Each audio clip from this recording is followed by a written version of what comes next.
Վերջապես մենք պետք է հասկանանք, թե ինչ չի կարելի անել երկիրը ամուր պահելու համար։ Չի կարելի անել որևէ քայլ, որը թուլացնում է քո երկիրը, որը բաժանում է քո հասարակությունը։ Դրա համար չի կարելի ստել, չի կարելի ֆեյքերով առաջնորդվել, չի կարելի ատելություն սերմանել։ Սա դաս է մեզ բոլորիս համար, սա դաս պետք է լինի մեր ժողովրդի համար։ Հույսով եմ, համոզված եմ, որ մեր ժողովուրդը հասկացավ նաև, թե ինչ կարգի մարդիկ չպետք է լինեն իշխանության գլխին։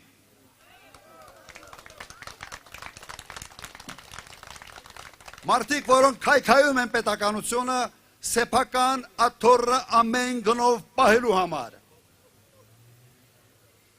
Այս 8 տարին բոլորիս համար խայտարակության տարիներն էին։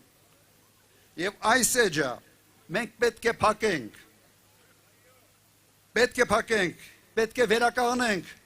մեր արժանապատվությունը, Հայաստանի Հանրապետության եւ հայ ժողովրդի արժանապատվությունը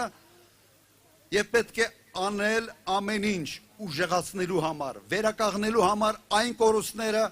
որոնք երկիրը եւ ժողովուրդը ունեցան այս տարիների ընթացքում։ Մենք պետք է անենք ամեն ինչ, որ հետագա սերունդները ներեն մեզ։ Այս ամենի համար ինչ կատարվեց այս 8 տարվա ընթացքում։ Պատերազմի համար, պատերազմում պարտվելու համար,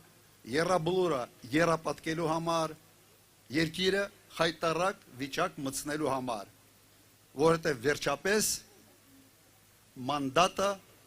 այս մարդիկ ստացել են մեր ժողովրդից։